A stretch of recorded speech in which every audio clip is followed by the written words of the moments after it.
places at the table instead of 4, and wondering all the while how I could possibly bear the end of our day-in, day-out togetherness as a family. My consolation was the fact that I'd still get to be a full-time mom for 3 more years. I would still be needed to pack lunches, wash uniforms, and have late-night heart-to-hearts. Henry had had an exclusive on his parents as an infant. Jack would get to enjoy his only child status on the back end for his last 3 years of high school.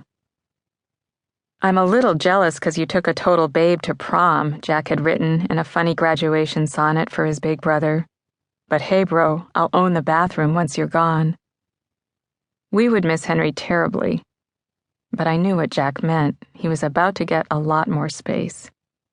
And I was looking forward to plenty of one-on-one time with him, to family dinners, basketball games, having his friends hanging around the house, marking every milestone of his high school career by being there. But the reality of our younger son's sophomore year in the public high school a mile from our house never aligned with any of our expectations about how things were supposed to unfold. While I was upstairs at the desk in Henry's bedroom, writing the final pages of a memoir about family togetherness, our bright, social, athletic 15-year-old checked out. He quit the cross-country team, quit the youth group at church, quit doing homework, and descended instead to the basement and a stash of video games that became far more compelling to him than anything his real life seemed to offer. His grades fell from A's and B's to D's and F's. He said he didn't care, stayed up till 3 and rolled out of bed at noon. For the better part of a sleepless year, we looked like a family of raccoons, our eyes ringed with dark circles, our nerves frayed. Yet no matter how much my husband and I worried, argued, talked, cajoled, and insisted that Jack pull himself together and rejoin the world of school and sports and family and friends, he refused. We tried therapy and ADHD medication, handwritten letters and midnight confrontations, carrots and sticks, holding on tight and letting go completely. Nothing worked. He would barely get off the couch. Sometimes, straining to see beyond his sullen expression, his defenses and excuses, his aimless fury, I would catch a glimpse of the son I knew. A jokey bit of wordplay in the midst of a conversation laced with sarcasm.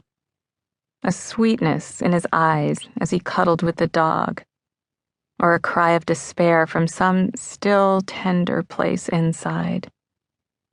I began to suspect that behind the insolent facade was a boy who was as miserable and confused as we were. Jack's toughest battle, it seemed, was not really with us at all, but with himself. If we were going to get him back, we realized we would first have to let him go. And so we pulled him out of school and sent him off into the woods to a wilderness program in the mountains of Georgia, where he slept under a tarp for 9 weeks, carried a 50-pound pack on his back, learned to make fires with a rock and bow drill, cooked his own food, and rediscovered the joy of being alive. When it was over, he came home changed, tanned and strong, wiser, thoughtful, and full of good intentions. But his hold on those intentions was fragile at best, and it was clear there was no going back to the way things had been before. He'd lost most of a year of high school. His GPA had plummeted and his friends had moved on. None of us wanted to risk a return to the basement.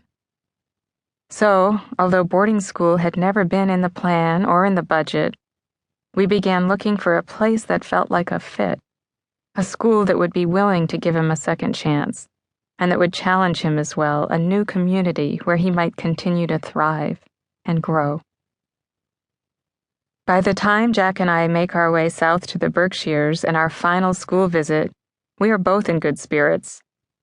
Hesitant at first, he's gotten on board with the idea of a fresh start in a new place, and he's beginning to think of himself as a student again.